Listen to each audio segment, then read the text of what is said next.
Este es un mensaje más de Iglesia Logos. Síguenos en Facebook, YouTube e Instagram como iglesia.logos o visítanos en nuestros servicios domingos 11:30 de la mañana y miércoles 7:30 de la tarde. Estamos en Avenida Sanders y Eje Vial Juan Gabriel, en Ciudad Juárez, Chihuahua. Iglesia Logos, creados para alabanza de su gloria. Y la vez pasada que estuvimos hablando aquí de la palabra, vimos el llamado que Dios hizo a cada uno de nosotros como sus discípulos, para dejar a lo mejor algunos de nosotros todo lo que estamos haciendo para seguirlo y para establecer el reino a través de la iglesia, a través de predicar la palabra. Y en el tiempo en el que Jesús hace el llamado a sus discípulos, vemos que ellos están aprendiendo, y antes de partir y dejarles al Espíritu Santo les dio un llamado que era ir y predicar el Evangelio. Entonces ese mismo llamado es el que tú y yo tenemos, y fue lo que hablamos la vez pasada. Pero si podemos resumir a grandes cuentas de qué se trata la palabra de Dios, es mostrarnos el amor de Dios, mostrarnos cuán grande fue su amor, que Él decidió dejarlo absolutamente todo para transformarse en un ser humano de carne y hueso como tú y como yo, y dar su vida por tu alma y por mi alma, para que todo aquel que en Él cree no se pierda, mas tenga vida eterna. Y este sacrificio es para todos, pero en su misericordia Él nos dio un libre albedrío para que nosotros tomáramos la decisión de elegir seguirlo o no. Pero yo creo que la iglesia fue establecida como un lugar perfecto, porque la iglesia es muchas cosas. La iglesia es la novia de Jesús, por la cual Él se sacrificó y dio todo. La iglesia es el conjunto de las almas que están siendo rescatadas por ese sacrificio perfecto de sangre que pagó para que tú y yo tuviéramos vida eterna. Pero ¿sabes qué? A la novia le hacen falta todavía partes. Hay partes que están allá afuera todavía perdidas. Y muchas veces hemos estado escuchando acerca de que viene Jesús, de que el tiempo es pronto. Y hay gente que, aunque tú no lo creas, gente que tiene miedo a que eso suceda. Pero nosotros que le conocemos y que le amamos, lo anhelamos que pase ya. Pero para que pueda pasar, su iglesia tiene que estar preparada, su cuerpo tiene que estar unido. Y allá están afuera muchos que van de agregarse, pero que cómo van a escuchar si nadie les ha predicado. La salvación ya está. Lo más difícil, el vencer la muerte, ya está. En su perfecto sacrificio Jesús pagó el precio.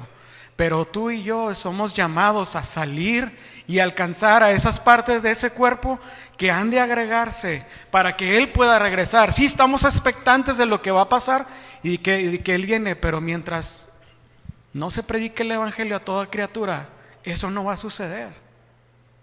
Y como van las cosas, el mundo está cada vez peor y está de cabeza, y nos urge que el Señor venga ya por su pueblo. Pero para que todo eso pueda pasar, necesitamos predicar el Evangelio. Y vamos a basar esta palabra del día de hoy en el libro de Marcos, capítulo 2, versículos del 1 al 12. Vamos a leerlos todos de jalón, y luego durante la plática vamos a ir viendo algunos de ellos, si no literal, parafraseados. Y dice: Jesús sana a un paralítico. Dice: cuando Jesús regresó a Capernaum varios días después, enseguida corrió la voz de que había vuelto a casa. Pronto la casa donde se hospedaba estaba tan llena de visitas que no había lugar ni siquiera frente a la puerta, mientras Él les predicaba la palabra de Dios. Dice: llegaron 4 hombres cargando a un paralítico en una camilla, y como no podían llevarlo hasta Jesús debido a la multitud, abrieron un agujero en el techo encima de donde estaba Jesús. Luego bajaron al hombre en la camilla justo delante de Jesús. Al ver la fe de ellos, Jesús le dijo al paralítico: hijo mío, tus pecados son perdonados. Algunos de los maestros de la ley religiosa que estaban ahí sentados pensaron: ¿qué es lo que dice? Esto es una blasfemia. Solo Dios puede perdonar pecados. En ese mismo instante Jesús supo lo que ellos pensaban, así que les preguntó: ¿por qué cuestionan eso en su corazón? ¿Qué es más fácil decirle al paralítico: tus pecados son perdonados? o ponte de pie, toma tu camilla y camina. Así que les demostraré que el Hijo del Hombre tiene autoridad en la tierra para perdonar pecados. Entonces Jesús miró al paralítico y le dijo: ponte de pie, toma tu camilla y vete a tu casa. Y el hombre se levantó de un salto, tomó su camilla y salió caminando entre los espectadores, que habían quedado atónitos. Todos estaban asombrados y alababan a Dios, aclamando: jamás hemos visto algo así. Y les pido de antemano disculpas, escribo mucho, voy a estar leyendo algunas cosas para que no se me pierda la idea. Pero aquí lo importante respecto a esto es un ejemplo. Jesús, como les dije, Él ya pagó el precio, lo más difícil ya está cubierto, pero hay que alcanzar. La evangelización siempre tiene un costo que hay que pagar. Dice, siempre habrá un techo que romper y alguien lo tendrá que pagar para la salvación de un alma. En esta historia que acabamos de leer en la Biblia, nos presenta el valor de un alma, el precio que debe gastarse para traer a alguien a los pies de Cristo. Y yo no sé cuál es el sacrificio que Dios te va a pedir a ti personalmente, pero yo sí creo que a la iglesia, y en general no nada más a Logos, sino a todo el cuerpo, le va a exigir un precio. No sé si va a ser romper el techo, romper paredes, invertir de lo que se reciben en diezmos y ofrendas para generar publicidad, para poner spots, para salir a la calle, para tocar puertas, para dar despensas. Pero nosotros como iglesia hemos sido llamados a hacer eso, a extender el reino, a predicar del amor de Cristo y a hablar de lo que nosotros hemos recibido, porque lo que recibimos de gracia, hay que darlo de gracia. Como decía la vez pasada en un ejemplo, si tú estás afuera de un edificio que lo ves que está en llamas y ves a la gente que está dentro, te vas a quedar sin avisarles, sin correr, sin quebrar paredes para que ellos puedan venir a la seguridad de la salvación del fuego, en este caso el fuego eterno. Tú y yo tenemos esa palabra para llegar y quebrar, tenemos esos marros, esa espada de doble filo para romper paredes, para romper obstáculos, para que el que se está por quemar venga a donde no se puede quemar. Y la iglesia ha sido establecida con ese fin.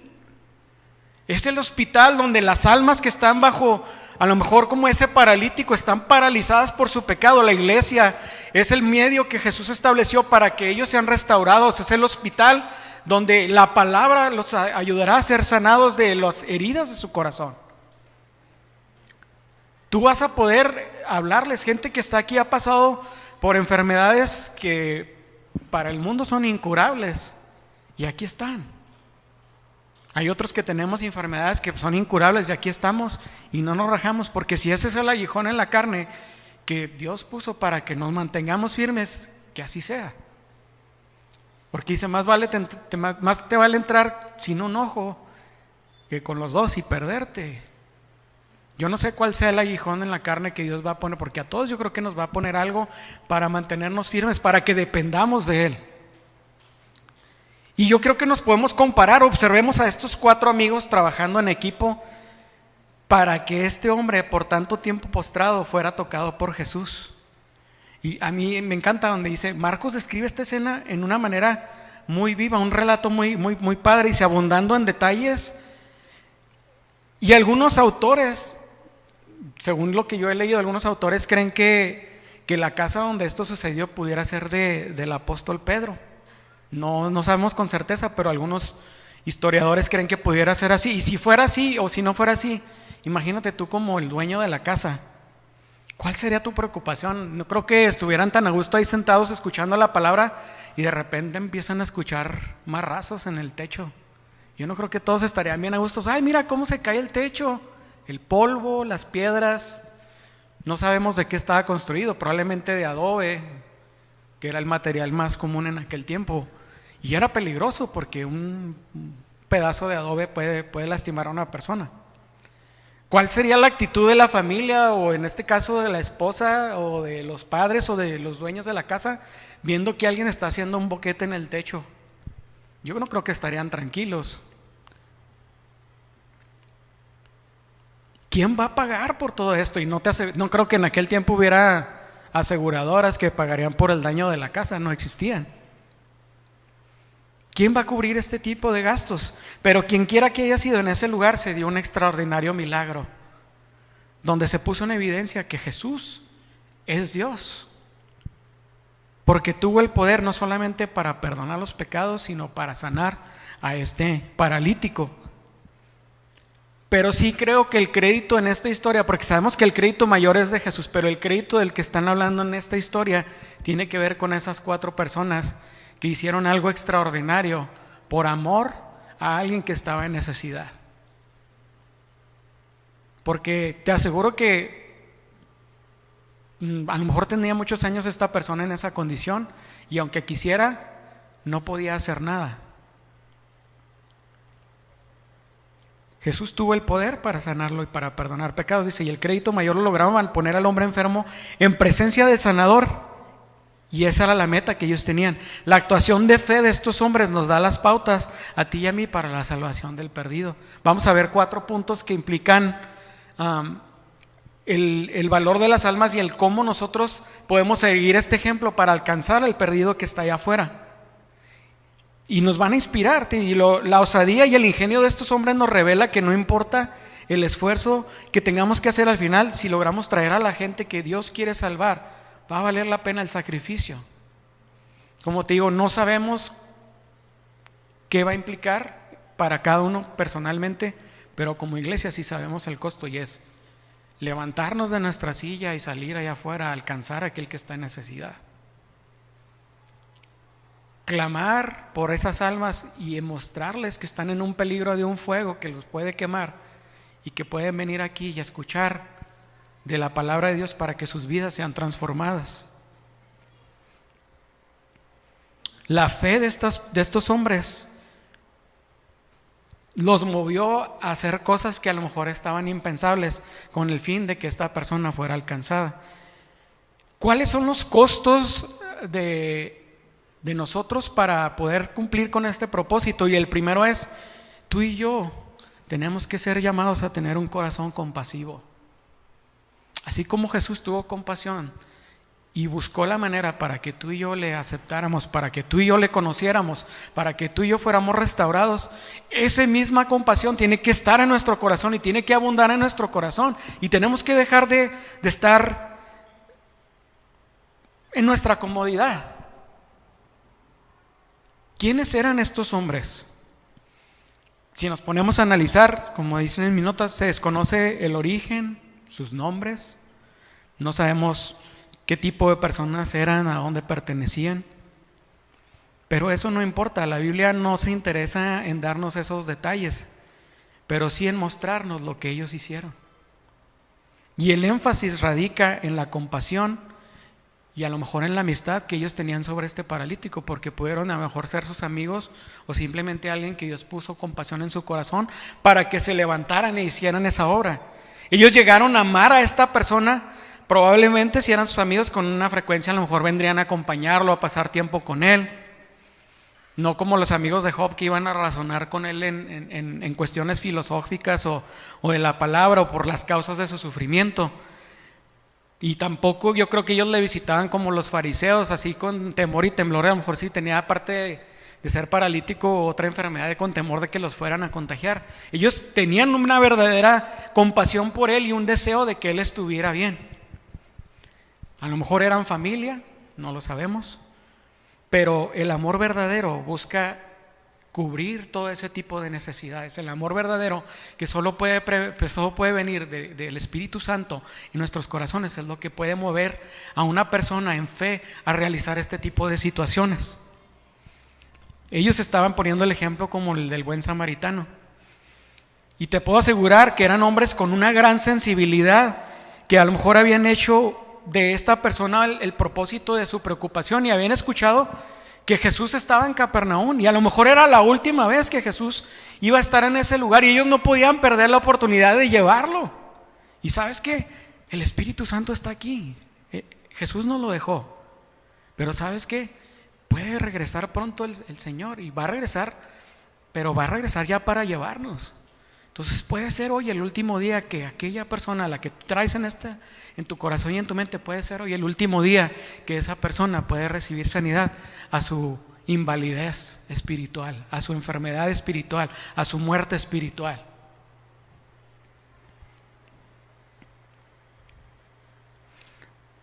Ninguno de los 3 evangelios narran su historia, nos dice el tiempo en que este hombre tenía enfermo, pero sí nos narra que el amor que puso Dios en los corazones de estas personas fueron suficientes para lograr poner a este paralítico enfrente de Jesús. Y el apóstol Pablo en Filipenses 2:2 nos dice: entonces háganme verdaderamente feliz poniéndose de acuerdo de todo corazón entre ustedes, amándose unos a otros y trabajando juntos con un mismo pensamiento y un mismo propósito. Ir y predicar el evangelio. Ese es el propósito por el cual nos estamos reuniendo aquí. Nos reunimos para alimentarnos, nos reunimos para crecer, pero nos reunimos para poder tener las armas, las herramientas de fe para ir a alcanzar al que está allá afuera en necesidad y se está perdiendo. Yo no sé si Dios te ha llamado a ti a las misiones, yo no sé si Dios te ha llamado a uno de los ministerios, pero yo sí te quiero decir esto: yo creo que el llamado para todos es ser misioneros. Misioneros en la puerta de enseguida, misioneros con el que trabaja enseguida de tu escritorio. Algunos a lo mejor van a ser llamados a otros países.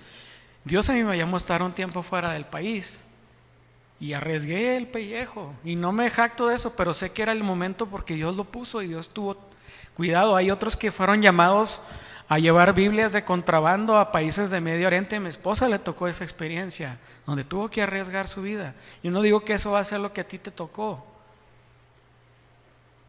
pero sí te llamó Jesús a ir y tocar puertas, a ir a llamar corazones para que esos que están inválidos sean alcanzados. Y nosotros como iglesia, dice, trabajando juntos en un mismo pensamiento y en un mismo propósito: alabar y glorificar. El ser un misionero es que otros puedan alabar a Jesús como tú y yo lo hacemos en este lugar. Ese es el propósito de las misiones, que otros puedan alabar a nuestro Dios con todo su corazón y conocerlo tan real que es capaz de transformar vidas como tú y yo lo hemos experimentado. Y estos hombres nos muestran que antes de traer a alguien a Cristo, nosotros debemos de tener un amor por ellos. Cuando tú vas y hablas de la palabra, la palabra no vuelve vacía, pero si en tu corazón no hay un sentimiento de amor por las almas, no va a generar nada. Que dice la palabra que si hago muchas cosas y las hago sin amor, es como un címbalo que retumba sin un valor realmente. Y analizando, muchos conocemos a lo mejor a alguien que está en una situación de invalidez. Por lo regular, una persona que es inválida por muchos años no es una persona muy grande en cuestión de su cuerpo. Probablemente es una persona que tiene atrofiados sus músculos porque no los mueve. Sus huesos están muy delgados, no hay una densidad ósea por no utilizarlos. Es probablemente que una persona, un hombre como cualquiera de ellos 4, pudo haber cargado sin ningún problema al paralítico, pero fueron 4. Aquí fueron los 4, a lo mejor 2 tomaron la delantera para ir viendo cómo hacerlo, cómo cargar la camilla, y los otros vendrían detrás tratando de hacer en equipo para no cansarse. No sabemos la situación, pero sí hay una verdad. Dice, la iglesia necesitamos trabajar en comunión si queremos ver la conversión de los que nos rodean. No podemos ser llaneros solitarios, tenemos que estar bajo la autoridad y buscar cumplir el propósito que Dios estableció para cada una de las congregaciones y en este tiempo y en este momento. Juárez es una ciudad en necesidad. Juárez es una ciudad donde el Espíritu Santo se está moviendo a pesar de todos los conflictos que hay.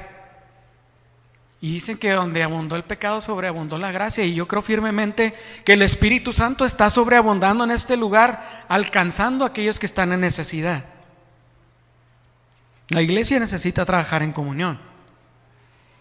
Y si continuamos con Filipenses, volvemos a leer 2:2, pero ahora hasta el 4. Dice, entonces hágame verdaderamente feliz, dice Pablo, poniéndose de acuerdo de todo corazón entre ustedes, amándose uno a los otros y trabajando juntos con un mismo pensamiento y un mismo propósito. No sean egoístas, no traten de impresionar a nadie, sean humildes. Es decir, considerando a los demás como mejores que ustedes. No se ocupen solo de sus propios intereses, sino también procuren interesarse en los demás. Si tú y yo tomamos esa actitud conforme a lo que el apóstol Pablo nos está diciendo, nos estamos poniendo en el camino correcto para hacer la obra del Señor. Entonces vemos que el primer punto era tener un corazón compasivo. Y aquí es donde viene lo bueno. El punto 2 es que tú y yo tenemos que estar preparados para los impedimentos, porque no es fácil salir y cumplir con el llamado de alcanzar lo más valioso que está en el corazón de Jesús, que son las almas que están perdidas. Y yo creo que el mayor obstáculo que tú y yo tenemos es nosotros mismos. El romper el esquema, el romper de decir, ay no, qué miedo porque voy a salir a predicar. No podemos estar con esa actitud. Llegó el día cuando los 4 hombres, llenos de un gran optimismo, entusiasmados, con una gran esperanza y persuadidos por la gran fe que ellos tenían, se dispusieron a llevar al hombre a Jesús. La noticia estaba en las calles. Después de algunos días Jesús vino a Capernaum y, como decía, a lo mejor pudo haber sido la última vez que él iba a estar ahí. Y para ellos era urgente, algo urgente llevar a este pobre hombre que tenía a lo mejor años, toda su vida. No sabemos si fue de nacimiento o en el caso como viene aquí en la palabra que estuvimos leyendo en Marcos, que dice que fue perdonado primero sus pecados. A lo mejor la causa de su enfermedad era por su pecado, no lo sabemos. Pero era un carácter urgente llevarlo ante Jesús. Así que lo primero que tuvieron que hacer es convencerse a sí mismos que ellos tenían que levantarse por ese pobre inválido que no tenía manera de acercarse a Jesús. Y yo te reto a que escuches a tu corazón. Ahí te está hablando el Espíritu Santo. Si tú mismo eres una barrera para que tú puedas hablarle a aquellos que están en necesidad a tu alrededor, pídele a Dios que lo rompa, que rompa esa barrera.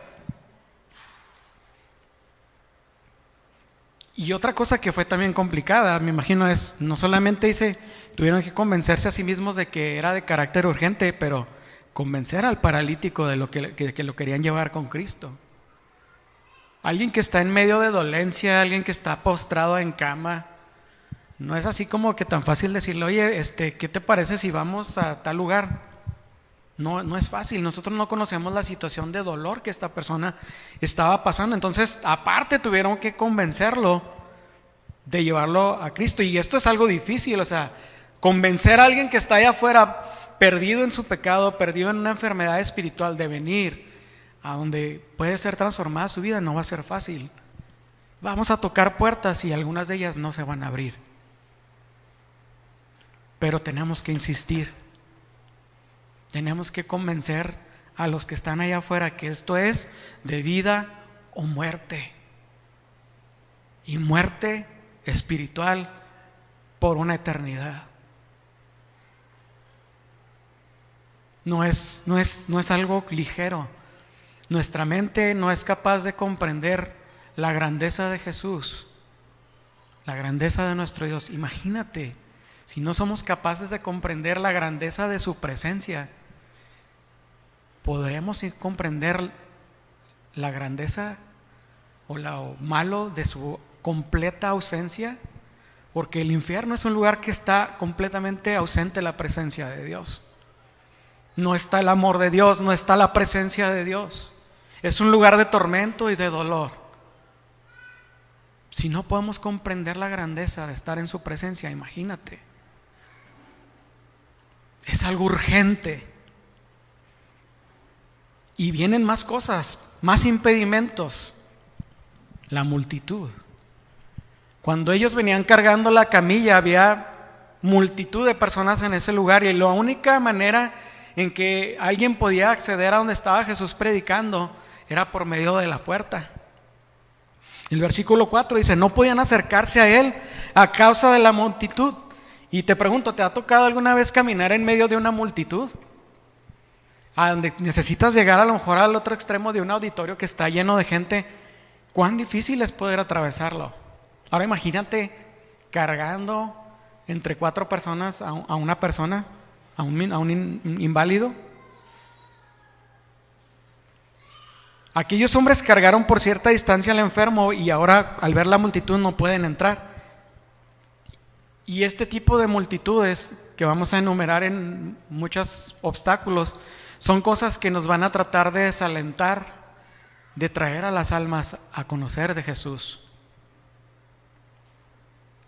¿Cuál es la multitud que impide que hoy vengan a Jesús?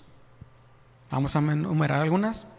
Multitud de religiones, multitud de preceptos, de dogmas, de falsos maestros, de diversiones allá afuera, de placeres del mundo, de malos testimonios, de multitud de creyentes indiferentes e insensibles, multitud de quejas y críticas de los mismos creyentes, multitud de vidas que no son buena referencia de un cristianismo de vida victoriosa. Y la lista, lo que se te ocurra, puede ser una multitud, un obstáculo para que aquellos que están en necesidad puedan venir. A lo mejor actitudes de mi vida, a lo mejor mi manera de comportarme, a lo mejor mi manera de expresarme en el trabajo, a lo mejor predico la palabra de Dios, pero mis acciones dicen completamente lo contrario. Y es una de las cuestiones que mucha de la gente allá afuera te dice: la iglesia está llena de hipócritas. Y sí es cierto. Pero porque la iglesia está llena de hipócritas no quiere decir que ellos siguen teniendo necesidad de venir a los pies de Jesús. Eso no nos va a detener de cumplir el llamado. Eso no nos va a detener de hablar de lo que Dios ha sembrado en nuestro corazón. Y tú y yo estamos aquí aprendiendo para prepararnos a enfrentar esas multitudes para que no nos desanimen de salir y alcanzar al que se está perdiendo. Y tendremos que abrir espacios, tendremos que picar piedra, tendremos que abrir paredes, tendremos que romper techos, invertir del dinero que Dios ha puesto en nosotros como administradores, aparte de nuestro diezmo y ofrenda. No sabemos. Pero sí sé algo, que tú y yo hemos como iglesia llamados a hacer cosas extremas en este tiempo extremo para alcanzar a aquel que se está perdiendo. Número 3, hay que tener una fe determinada. ¿Qué es la fe? ¿Qué dice la palabra? Que es creer algo que no es visto. La convicción, dice, de lo que no se ve. Y para tener una fe determinada, dice la fe del Evangelio, es interesante que Jesús, y esto se me hace bien padre de este pedazo de la Biblia que estuvimos leyendo. La Biblia en esta parte no habla explícitamente de la fe del enfermo. Habla de la fe de aquellos que lo llevaron. Y qué padre, ¿verdad? Porque tú y yo podemos ejercer eso, aunque el incrédulo esté allá afuera y sienta que no hay necesidad de que su vida sea transformada. Tu fe y mi fe pueden cambiar ese corazón, de convencerlo de venir a los pies de Jesús para que sea transformado. Y la verdad es que este hombre fue sanado por la enorme fe que tuvieron sus amigos. Si ellos no se hubieran levantado y puesto su pie en la brecha por él, ¿qué hubiera pasado con este enfermo? Dice, la Biblia no nos dice que ellos se desalentaron ante las dificultades, no se quejaron porque hubo una respuesta inmediata, en este capítulo no habla cuánto se tardaron, si fueron horas, minutos, qué herramientas llevaban, qué problema tuvieron para llegar y abrir ese boquete en el techo. Habla de lo que lograron hacer, y es bajarlo enfrente de Jesús para que él fuera transformado. Ellos no nombraron un comité o dijeron, no, ¿sabes qué? Mira, este chavo está enfermo, necesita llevarlo a Jesús, vamos a armar un equipo y que los demás vayan y lo lleven. O sea, ellos decidieron tomarlo en sus manos y utilizar la fe que tenían en su corazón para quebrantar paredes y poder llegar a cumplir el propósito. Ellos ejercitaron su fe, pusieron un plan en marcha para llevarlo, y de repente la multitud que estaba apostada a la puerta notan que esos hombres se las ingeniaron y ahora, en lugar de buscar la puerta para entrar, rompieron el techo. Tuvieron que usar algún instrumento como para llegar arriba, no sé, una escalera, una cuerda. A lo mejor unos subieron primero, como decía, no especifica. Desconocemos la estructura de la casa, no sabemos cómo eran los techos, pero te aseguro que no era una tarea sencilla. No era una tarea sencilla. Me imagino que cuando Jesús estaba hablando, tuvieron que escuchar los golpes en el techo. Y tuvo que haber a lo mejor alguna, no sé, exaltación de la gente que está ahí. ¿Qué está sucediendo? ¿Qué está pasando? Porque ellos no se dieron cuenta que había alguien en el techo hasta que empezaron a ir los golpes. Porque la misma multitud que estaba afuera no dejaba que muchos que querían escuchar pudieran entrar.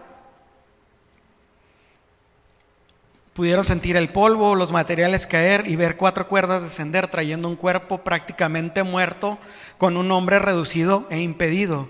Y dice que Jesús detuvo su enseñanza, contempló la valiente fe de aquellos hombres que miran desde el techo descubierto y se dirige al enfermo con estas palabras: Hijo, tus pecados te son perdonados, en el versículo número 5.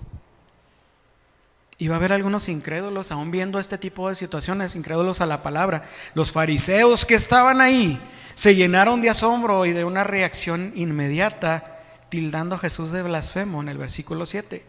Dice, pero lo cierto fue que la intrepidez de estos hombres dejó asombrados tanto a los que estaban adentro como a los que estaban afuera. Y te aseguro que esta es una noticia que se esparció por toda el área, porque fue algo grande. Y quiero decirte, sí, Jesús ya pagó el precio, ya está. La salvación ya existe, está al alcance. Pero necesitamos ir. El trabajo de conducir a los hombres, a las almas, a Cristo es tuyo y mío, y plantea el rompimiento de ciertos esquemas y hacer ciertos sacrificios. Y te digo, cada quien vamos a ser llamados a hacer un sacrificio de una manera diferente, pero todos hemos sido llamados a eso. Sí, tenemos que trabajar, tenemos una casa que mantener, tenemos que vivir una vida, pero al final de cuentas, todo lo que hagamos es pasajero y lo hacemos porque necesitamos comer, obviamente, porque no podemos estar holgazaneando, pero también es una manera donde Dios nos pone en lugares específicos para toparnos con gente que necesita escuchar de lo que tú y yo tenemos en nuestro corazón.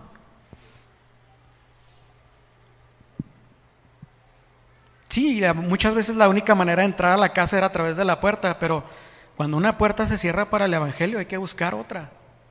Y Dios se va a encargar de ponernos las estrategias. Y en esta historia es lo que me encanta, se rompen patrones, se rompen esquemas. La iglesia como general tiene que aprender a romper los patrones y los esquemas para buscar alcanzar al perdido. Dejar de encerrarse. Hay muchas iglesias que están encerradas en sus 4 paredes esperando la venida de Jesús sin salir a cumplir el llamado. Y nosotros hemos sido llamados a salir, y qué padre que se está infundiendo el que tú y yo alcancemos un alma para una multiplicación. Pero también creo que Dios va a traer un esquema para que la iglesia se multiplique trabajando en conjunto. ¿Cómo? Solamente Dios tiene el plan. ¿Cómo lo va a revelar? Solamente Él sabe. Pero yo tengo la certeza, porque eso es lo que viene en la Biblia. Hemos sido llamados a salir y alcanzar al perdido. Hablando del costo, ¿cuánto valen las almas? Para Dios lo valió todo. Dejar su deidad, venir y morir.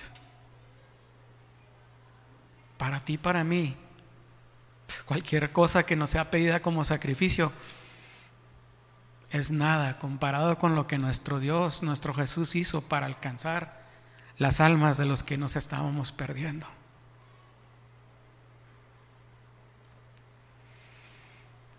Sí, alguien va a tener que pagar por el techo.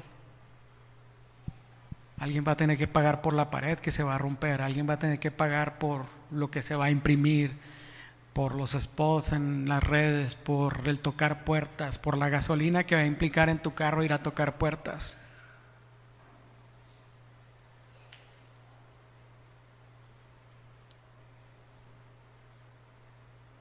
¿Te imaginas el dueño de la casa cómo estaría cuando escuchó que se rompía? ¿Qué estaría pensando esta persona? Y yo creo que algo que todos tenemos y que se nos va a pedir para poder cumplir esta obra es el sacrificio de tu tiempo.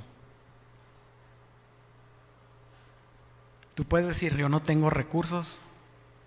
Tienes tiempo, tienes 5, 10, 15, 30, 25, 50, no sé, minutos, donde tú puedes ir y tocar una puerta, donde tú puedes, si vas caminando por la calle y ves a alguien, puedes pararle y decir: oye, ¿me permites 2 minutos de tu tiempo? Tengo algo que hablarte. Dios te ama. No necesitas aventarte una predicación para compartir del amor de Jesús. A todos Dios nos va a pedir nuestro tiempo. Porque quieras o no, el tiempo que tienes va a seguir pasando. Pero tú y yo vamos a decidir qué sacrificios o qué actividades vamos a hacer con nuestro tiempo. ¿Qué sacrificios más podemos hacer? A lo mejor aguantar las críticas del que dirán por lo que tú y yo estamos haciendo, las risas de aquellos que no creen en Jesús, el costo de mi propia inversión para la obra, mi gasolina, mi carro, mi tiempo, ponle el nombre que quieras. Estos hombres nos dicen que cualquier cosa que se haga para traer a las almas a Cristo es más grande asunto. Un alma vale más que un techo.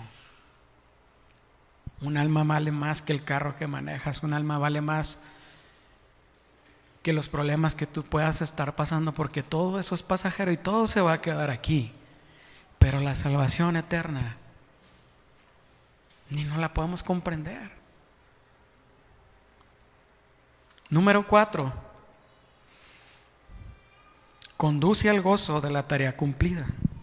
Vale la pena el esfuerzo, y el objetivo se había cumplido. Aquellos hombres vencieron todas las dificultades, y ahora esta camilla que transportaba a un minusválido delante de Jesús, ahora él la cargaba, después de que fue sanado de su condición. Como decía ahorita, no se sabe si él era paralítico de nacimiento o si era por parte de su pecado. Al juzgar por las palabras del Señor, pudiéramos darnos idea que sus pecados fueron perdonados. Probablemente algo sucedió.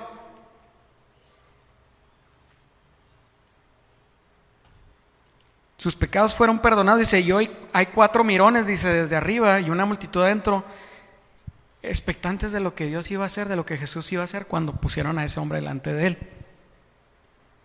Como te decía, el resto del trabajo depende, ahora sí, de Jesús. Ellos lograron traerlo a los pies. Nosotros, por nuestra insistencia, por nuestras palabras, no podemos traer a la persona arrepentimiento. Pero cuando tú y yo obramos, cuando tú y yo empezamos a hablar, a predicar del Evangelio, la palabra penetra, y el Espíritu Santo es el que trae convicción de pecado. El Espíritu Santo es el que trae la transformación. Y a lo mejor los 4 mirones que estaban allá arriba, que bajaron a ese paralítico, estaban esperando que Jesús diera una palabra de sanidad inmediata. Y a lo mejor hubo una pequeña disolución, porque lo primero que dijo: tus pecados son perdonados. Así como que tiene que ver una cosa con la otra. Pero yo te puedo decir que a mí Dios me habló en este aspecto, en esas palabras de que tus pecados te son perdonados. Vienen 2 grandes revelaciones.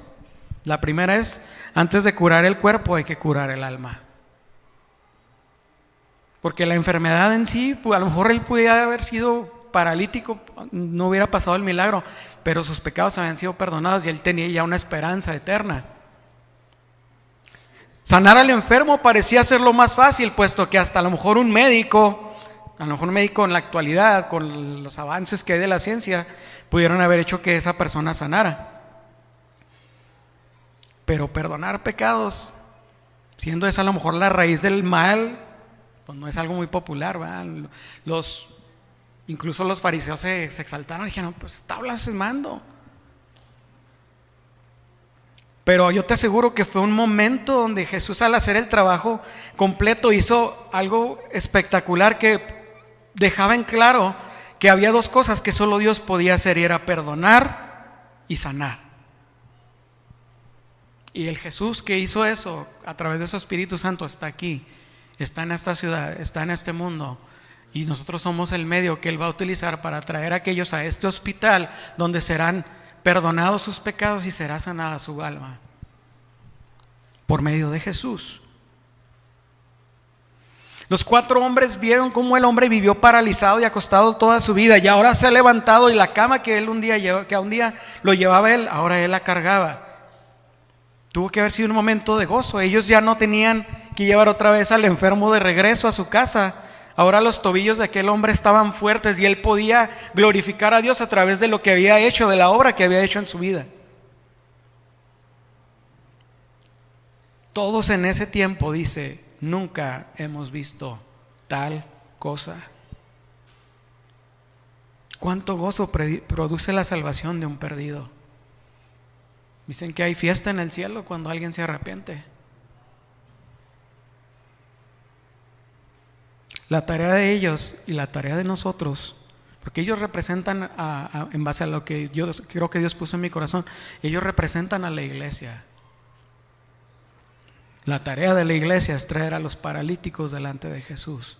La fe que Él ha puesto en nuestro corazón es la que va a alcanzar al perdido, para que ellos sean transformados y sean incorporados a la familia de Dios. Y hay una frase que yo una vez escuché de un predicador que decía que el Cordero es digno de recibir la recompensa del precio que Él pagó. Él es digno de recibir a las almas que están perdidas porque Él ya pagó por ellas. Cuando tú y yo vamos a la tienda y compramos algo que nos cuesta, lo menos que podemos esperar es que se nos entregue lo que pagamos. Imagínate, el precio de sangre no puede recibir menos del precio que pagó, que es al perdido.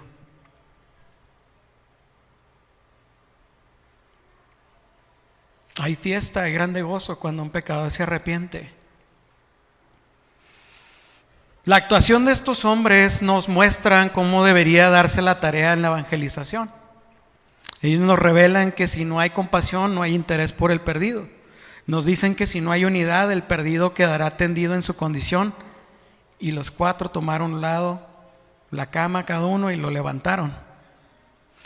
Nos dicen que aun cuando el camino al Señor esté impedido por una multitud de obstáculos, hay que ser perseverantes y osados hasta llevar a los hombres y mujeres a los pies de Jesús. Ellos nos muestran que hay un gozo en el cielo y en el corazón evangelizador cuando vemos a los hombres levantarse de su estado. Cuando tú ves que alguien que está enfermo de tu familia se mejora, hay un gozo en tu corazón, hay una alegría, más en este tiempo donde hay gente que ha perdido la vida a raíz de la pandemia. Y cuando escuchamos que uno de nuestros hermanos se recupera, hay un gozo genuino en nuestro corazón, porque sabemos que le tenemos con nosotros. Sí ha habido dolor cuando hemos perdido hermanos, familiares o incluso hermanos en el Evangelio, pero sabemos que aquellos que se han ido estando en Jesús, la muerte de sus santos para Dios es bien grande, porque ya están con Él. Pero qué mal perder a alguien que no está a los pies de Jesús.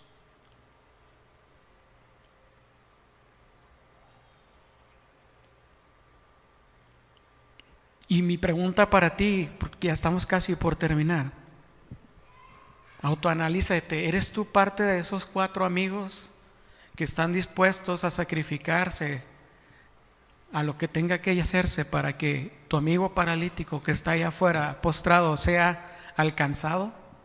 ¿Eres tú? ¿Soy yo? ¿Tengo un amor sincero por el que se está perdiendo, muerto en sus delitos, en sus pecados?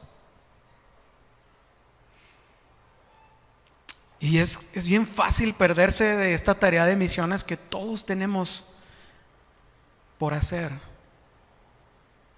Y te puedo poner un ejemplo, porque hay mucha gente lamentablemente que está así en todas las iglesias. Muchos están sentados en las gradas como los fans de un equipo de fútbol o de cualquier deporte. Sí, estás echando porras, pero no te metes al campo a hacer la diferencia para que tu equipo pueda ganar. En este equipo tú sí puedes hacer la diferencia. Tú no te puedes quedar en las gradas. Tú tienes que bajar al campo y tienes que dar pasos. A lo mejor no eres el mejor, a lo mejor sientes que no tienes palabras, que no tienes destreza, pero ¿sabes qué? Sí puedes hablar de lo que Dios ha hecho en tu corazón, del Dios vivo que te transformó y te sacó de donde estabas, porque todos aquí tenemos un testimonio de lo que Dios hizo, de dónde nos sacó. Y no hay nada imposible para Dios. Él puede cambiar la situación de cualquier persona. ¿Y cómo irán si nadie les predica? En una sociedad en la que ahorita hablar de Jesús está prohibido, donde las redes sociales, cualquiera que hable del evangelio es clausurada, cualquiera que hable de eso lo tachan de fóbico de algo, lo tachan de intolerante.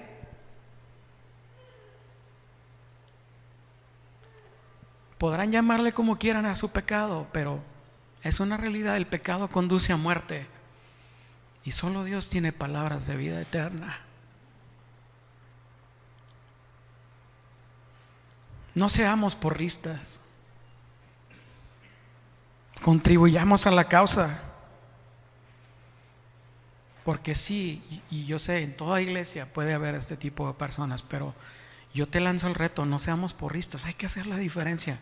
Si estás aquí, si Dios te lleva a otro lugar, donde tú estés, métete al campo. Sacrifica tu tiempo, 5 minutos, 10 minutos. Sacrifica esos 100 pesos que traías guardados para a lo mejor irte a comprar unas Krispy Kreme o algún chuchería. Utilízalo para bendecir a alguien que está en necesidad. Prediquemos con hechos el amor de Jesús.